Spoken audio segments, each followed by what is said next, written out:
Welcome to a brand new year which promises a slew of exciting new strategy games that will surely not be a depressing disappointment. Okay guys, I'm trying to be positive here, starting the year on a positive note and all that. Hello there strategy gamers and welcome to my humble channel in 2025. I talk all things strategy game and of course I'd like to share with you the interesting strategy games, the big ones, the ones that look like it will be my cup of tea, or maybe yours too, or perhaps you prefer coffee, but I digress. Let's begin with the first game on our list. Foundation is a free-form city builder, which means you're not building on a grid, tile or hex, but you can place things anywhere and even make buildings look unique and different by combining different structures together. It's been in early access for donkey's years and will be out in 1.0 real soon. Personally for me, I've never been a fan of games that focus a lot on aesthetics and customization, personalization of things to make it look like I'm like a master builder or an architect. Sorry, I'm just a strategy gamer and I just want to play a strategy game. But this game also has a neat economies behind it. Not too complex but easy to understand, not entirely unique or original, a job system where you just extract stuff, manufacture things, sell in a market, they pay taxes. You've seen this in other builders for sure.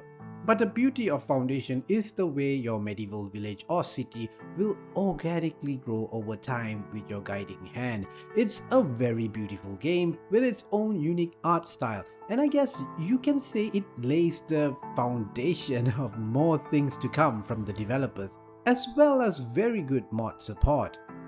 Sid Meier's Civilization 7, this is the big one. A new Civ game is always a big event in the strategy gaming space. It is the type of game that crosses into mainstream appeal, played by countless people who are probably not the diehards watching videos like mine. It's still a turn-based 4X game for sure, but Civ 7 upsets some pretty core ideas of the entire series and maybe upsets some of its player base as well, like how leaders are now not tied to civs anymore.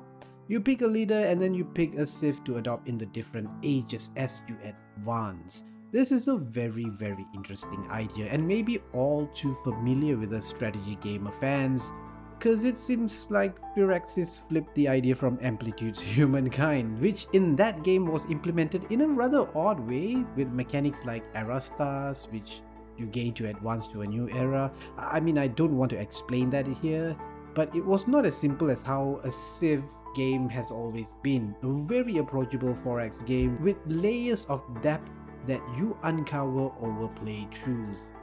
I've been staying away from a lot of the reveals and information on Civ 7, and yeah, there are some controversy about a specific leader. It doesn't matter much to me. But what I feel some players might have an issue with is the ending, which apparently happens right after World War II. I suppose as we enter the modern world or the Cold War era. But we'll really have to see when the game is out and whether it is a worthy sequel, a complete experience that gives you the whole Civ experience. When it comes to grand strategy, Paradox Interactive has been the dominant force for decades now, which is why I'm always excited to see new developers trying to shake things up in this genre, like KAISERPUNK, which is, believe it or not, a mix between a city builder and grand strategy. I mean, how can these two things work together? Well, as the leader of a city-state in an alternate 20th century world, you focus on managing production of goods, research and logistics in the city, while on the global map, you manage things like trade and diplomacy. I mean, I know exactly how they came up with this idea. Someone must have thought, what if we could actually build up infrastructure in a city instead of the abstraction of, say, a game like Hearts of Iron 4, and use that to power trade and the war machine? You won't be turtling in a single city though, because it's also a war game, as I said, so there is a conquest element. You can conquer other regions. So I'm very interested to know how they'll handle this. KAISERPUNK is targeted to be released in early access in February 28. We've had 2 Point Hospital, which was great, 2 Point Campus, which was good. Now we are getting 2 Point Museum. The devs 2 Point Studios are continuing to roll out this formula for this quirky management game. It may seem like they are really pushing hard on this formula too many times here, but 2 Point Museum seems to be looking like the most unique, diverse and customizable version of the entire 2 Point series.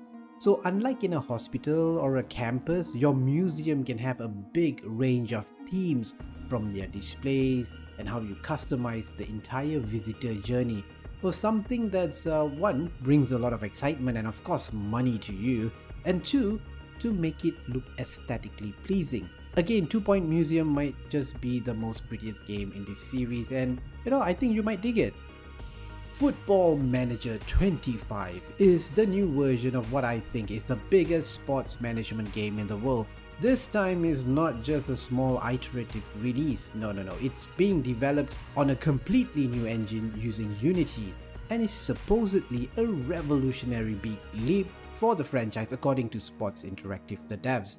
We've not seen how the game plays in real time, other than some work in progress screenshots on Steam, especially the newer, supposedly more nicer looking match engine that's been under wraps till now.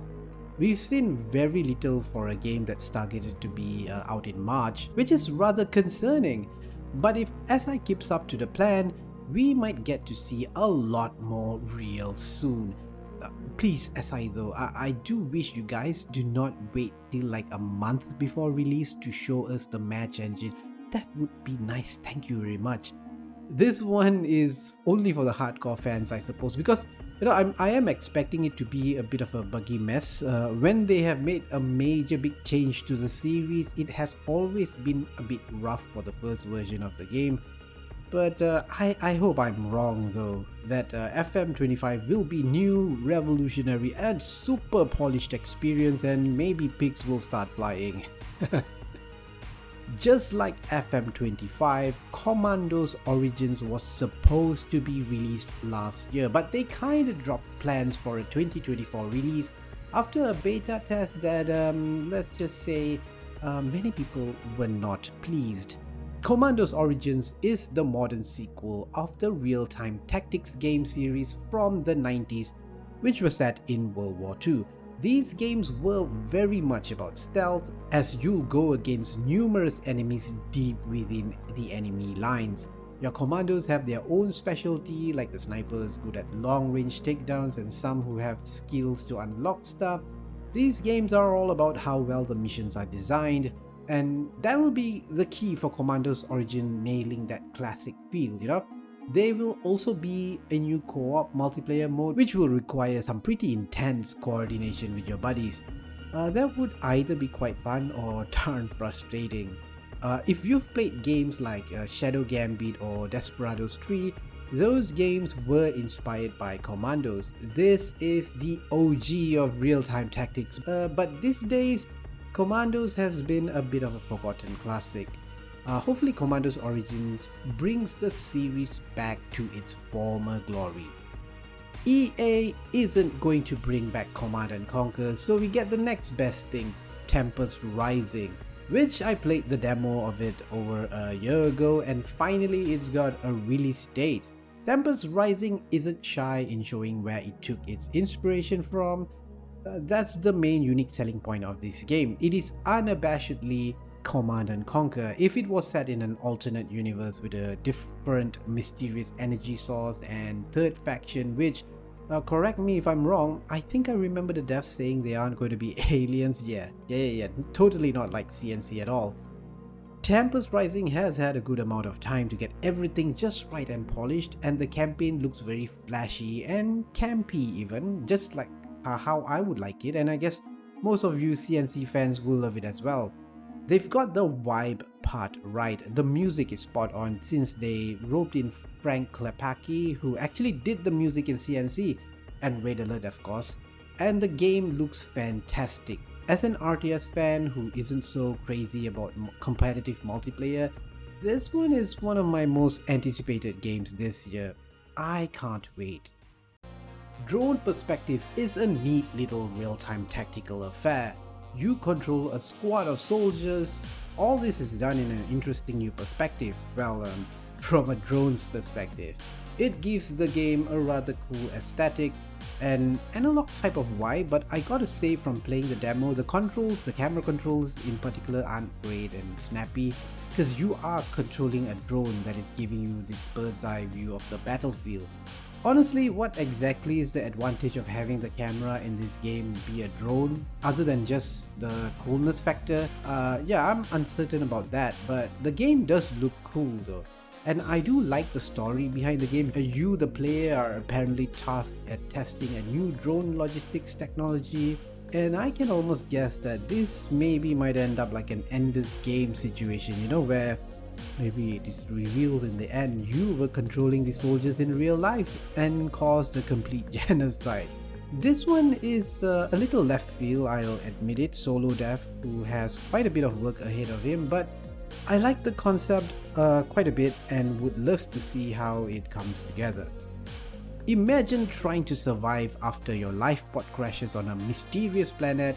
It's just you and more yous. Yes, the Altus is one of those odd combination of genres that has some very interesting ideas I have not seen in a while in a strategy game. Oh, and it helps that the game also looks brilliant. Graphics aside though, this is a game where you are the lone survivor in a planet you have no idea about. Everyone's dead and you must somehow explore this planet and extract whatever you need for your survival. Yes, it is a survival exploration game, but there's also an XCOM-like base building portion. And that's not all. Here's the interesting bit. You have the ability to clone yourself. So the game also then becomes a management game as you manage the different yous. I guess they call them alters to mean alternate versions of you who have different skill sets you need for your survival on this planet. This is such an intriguing premise. Maybe the game might spring a surprise or two. There's quite a bit of emphasis on narrative here, so I don't suppose maybe things might lead to some conflict, maybe? A mutiny perhaps could happen? The Altus is shaping up to be perhaps the most unique game in 2025, and I just can't wait to play it and see how things play out. Have you ever wished that a game like the classic Heroes of Might and Magic 3 making a triumphant return? Well, Heroes of Might and Magic Olden era seems to be the new old take on the classic turn-based tactics that might just do that. And bonus, it's not actually being developed by Ubisoft, who are the franchise owners. So we have a fresh perspective from Unfrozen Studios. Olden era is actually a prequel, like an origin story, although I'll be rather surprised if you played this game for the lore of Heroes of Might and Magic universe. And as you can see, it's a rather beautiful game that has that mix of an old retro look. I can't quite put my finger on it, but it's all in 3D, which is why I describe the Olden era as a new old game. A new installment with some old vibe to the gameplay and aesthetics. This is exactly what the developers were going for, that mix of the best of the old and the new. And I hope they will be more successful than Ubisoft's attempts so far. I think they do stand a good chance of doing something good here. The devs have been sharing a lot of info to the community and they are pretty transparent about the game as it develops. I'm really looking forward to learn and see more of this in 2025. It's coming out on early access first, so don't expect like a complete game anytime yet. Ever since playing World in Conflict back in 2007, I have yearned for that real-time tactical fun of commanding a battalion or a company on a battlefield that will be leveled at the end of a match. There's been a few good ones, primarily from Eugen Systems with the Wargame series and Warno, but Broken Arrow is a fresh new take from a different perspective, a different developer, one that is taking a more realistic approach with its huge roster of units. One of its standout features is that the units are customizable, change out the weapons, add more armor, load different type of missiles. Broken Arrow is really a playground for military enthusiasts and strategy gamers to build the type of army they want. Like World in Conflict, Broken Arrow still has that same destructive force that will totally destroy the battlefield, oftentimes in an urban setting, to only be left as a crater. I'm looking forward to learning more about the single player campaign, which they shared a bit last year, so it's got a bit of everything for people who like single player and for those that want to play multiplayer with their friends. Anno 1800 was a fantastic city builder from the German devs Blue Byte, the Ubisoft studio in Germany. So it goes without saying their next game, Anno 117 Pax Romana, that I've got to get used to that name, would be a pretty highly anticipated city builder. Even though we have not learned much about this game, beyond a few Steam screenshots of the maps, which look great, I think it's interesting we're getting an Anno game set in the Roman antiquity. There seems to be more emphasis on military, as the info about the game states that as governor, it is your decision how you shall rule, either through uniting the various cultures under a prosperous economy or through sheer military might. I've not been much of a fan of the warfare aspects of Anno games. I mean, so far they've been okay. Most of the engagements in the Anno games have been like a few scrappy skirmishes here and there. So it'd be interesting to see how they evolve military engagements in Anno 117. Not content to let Anno 117 get all the glory in 2025, Nova Roma is an ancient Roman city builder from the people who brought you the charming kingdoms and castles. It's a more simplified city builder, more abstract. I would expect the foundations of the game to be similar to kingdoms and castles, but where the game diverges is the aspect that makes sense in a Roman city. Things like passing laws, which I presume there might be mechanics like a senate. The impact of gods and religions with things like natural disasters, ignore the gods at your own perils. They were spiteful fellows back in the old days, you know? Like kingdoms and castles, Nova Roma would be an easy city builder to pick up and play, and probably won't be a super complex game. If you're looking for an easy and light city builder to get into, this could be the one in 2025. I am a sucker for space games. In 2024, I got Sins of a Solar Empire 2, which made me a very happy strategy gaming night. In 2025, we'll be getting Falling Frontier, a game that I can only describe as a space battle that unfolds like a ballet dance. Graceful, methodical, and beautiful. This is not a turn-based 4X, but a real-time strategy game that puts a lot of emphasis on recon and logistics. Humankind has colonized the solar system, and there are now competing human factions vying for power and the riches of the solar system. There are a ton of details in this game, like you can actually move fleets by slingshotting planets' gravitational fields and such. Really dorky nerdy stuff, I know. Missiles and shots can be deflected off of armor and hit other unintended targets, cool physics stuff. There are officers you can assign to your ship, so there is personnel management involved. I have not seen a space strategy game quite like Falling Frontier. It reminds me of like a homeworld game that's also much bigger and strategic in scope, maybe like a Distant Worlds. Yeah, something like a mix between Homeworld, a bit of Sins of a Solar Empire, and Distant Worlds. Except the scope is smaller than Distant Worlds, of course, more solar system level strategic gameplay. This is my most anticipated strategy game for 2025. As a space nut myself, I do hope they release some sort of demo that I can check out before release. Slay the Spire was quite the sensation when it was released. This rogue-like deck builder was just so easy to get into and pretty damn addictive. I just couldn't stop playing the darn thing. The sequel, Slay the Spire 2, it's taking the more is better approach. It doesn't reinvent the wheel or rather the game, but sticks close to the formula of the first game. I've heard rumblings of people on the internet asking or rather complaining, why does Slay the Spire 2 look the same as the first game? Well, it's an art style that I think fans of the game has gotten used to. A drastic change in graphics probably would change the tone of the game quite a bit. But you can still see here in the gameplay trailer that they have improved things like the animation of your characters and the enemies. Yeah, remember the first game didn't have attack animations and stuff, you know. More new characters to play as, enemies, relics and potion, a bigger Slay the Spire essentially.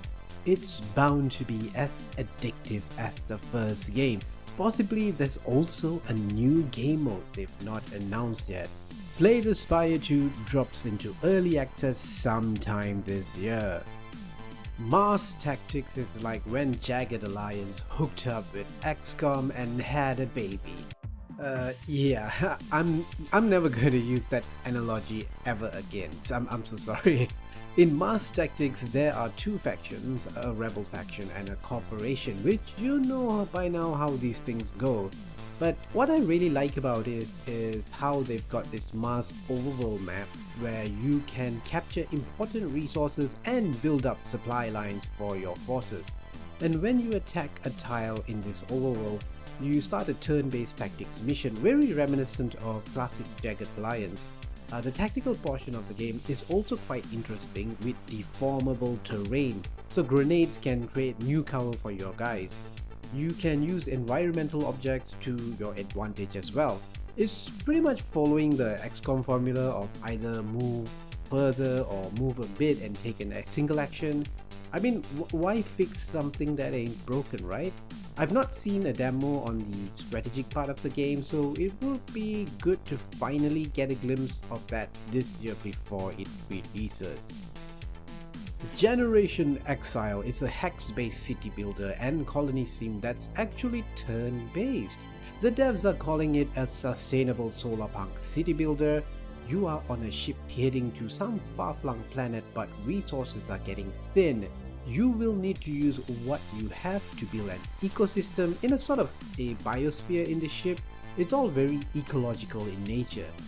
No pun intended. There's a lot of procedural stuff in this game. From your crew to events, the game states that no two playthroughs will ever be the same. So the game spans a time of like several hundred years, so it's very much a society builder as it is a city builder. Your characters or NPCs have their own traits and even stories, which are all procedural. And over the span of the game, they will form a relationship. They may become friends or enemies. I'm not sure how dark the society gets. I mean, based on the trailer, it's not a grim take on society like Frostpunk 2. I think there will be some feud for sure, but I don't think you'll have a full-scale rebellion on board. I'm just guessing here. It looks too much like a cozy game to get really dark, you know. But neat ideas. I'd really like to see how all of it comes together. What does the developer of my favorite action RPG game of all time, Grim Dawn, do next? Well, a city builder. Bet you didn't see that one coming, but Farthest Frontier is not just any city builder, but a survival city builder. From a small settlement, you can over time upgrade it into a bustling city. A medieval city. This is set in medieval settings, Middle Ages, right? So while Farthest Frontier may seem like the furthest thing to an action RPG, I think great entertainment. The devs have put so much detail into this game, just like in Grim Dawn, you know. So farming is like not just a simple abstract thing. You need to figure out crop rotation and the fertility of your soil, which diminishes over time. You keep planting the same thing. There are also many different types of diseases that spread depending on the circumstances of your people. There's quite a lot in this game to chew into and optimize, but it's not overwhelming though. I feel like anyone can totally get into this game. Of course, as a medieval city builder, you also have raiders and bandits trying to plunder your city. So you'll have soldiers and defenses to keep them at bay. Oh, and the seasons in this game is absolutely gorgeous and way more detailed than in most other colony builders. Farthest Frontier is totally a game I can get behind and spend hours lost in building up my medieval city. It's been in early access for a bit now and will be releasing in 1.0 this year, so I'm looking forward to the new stuff they will be adding for the final release. The dream of a more fun for the gamer Spire is brought back to life with Planetary Life. I wanted to say Planetary Annihilation, but no, Planetary Life. Look, I was a huge wheelwright fan and Spire, well, scarred me for life. So I was pleasantly surprised to see someone else pick up the mantle and run with it, trying to make a live simulation game that's not made for anyone below the age of 10. The demo for Planetary Life is a pretty early one and kinda bare bones, but there's a gameplay loop showcase. You need to prep the planet for life by making sure things like the core heat is good, energy is used as a currency to unlock things on the tech tree, and even your actions like placing life on the planet uses up these energy credits. The devs have also added stuff like you can take a walk on the planet, just a walking simulator built into the game. Planetary Life is the type of game, or rather simulation, where you try out stuff and see what comes out of it. I can probably say it's not for everyone. It's not your typical strategy game, but it's a nice change of pace if you're looking for a more chill experimental game. This is being developed by a solo dev, so it could take time to be released. So I'm not holding my breath, it gets released in 2025, but it's supposed to be out in early access soon. But you know what they say, good things take time, especially when only one person is working on it. Have you ever wondered why haven't we got games that follow the formula of Majesty? You know, the game where you build a fantasy city of sorts and then put bounties for heroes to take on quests on the map? Well, I wondered the same too. I really liked that game, but it seems there are people trying to make a new Majesty. Lessaria Fantasy Kingdom Sim is Majesty except in name. They are calling it a spiritual successor. Not just a clone of the old classic, but they want to evolve it to be something new and improved. Yes, you have the indirect control of heroes, but they're putting a lot of effort on a revamped combat, and also you can now create squads of heroes. Interesting. I mean, it does make sense. It's like Dungeons and Dragons town where you are the Meier who puts up bounties for the party of heroes, where each hero has different roles or class to take on these quests.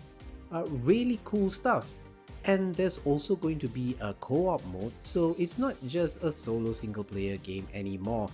I haven't played Majesty in quite a while, so I'll be keeping my eyes on this one. So there you have it. These are the games that I find interesting that should be out in 2025. Of course, there are the games that have not been announced, or the smaller unknown ones that might just blow up and become the biggest game of the year. If you're looking forward to a strategy game that's not on this list for 2025, tell me in the comments. Oh, I almost forgot, I left out two games because quite frankly I don't think these two games will be out in 2025. First, Manor Lords, which is in early access. I just don't see it releasing in 1.0 this year. The developer is very ambitious and has big plans for the game, and he's no longer a solo dev as well. He's found people to join his team to speed up development. But I don't know, I just don't see it being released this year. I might be wrong though. Also, we all know Paradox's worst kept secret, Europa Universalis 5, which is in the works right now under the top secret codename Project Caesar. They've been dropping some info while developing the game without completely revealing the game. I think we will get an announcement this year of an EU5, but not a release. Paradox can't afford another botched release, so I think EU5 might be a 2026 game. So I hope 2025 will have loads of interesting strategy games for me to talk about, and if you want to know what I think, or rather wish would happen in 2025 for the strategy game genre, including what I wish to do with this channel of mine, do check out this video. And While you are at it, if you like the content I make, do subscribe to my channel. I am very grateful for it. It does help the channel a lot, and I guess the algorithm stuff as well. Thank you so much for your support. Thanks for watching, and farewell, noble friends.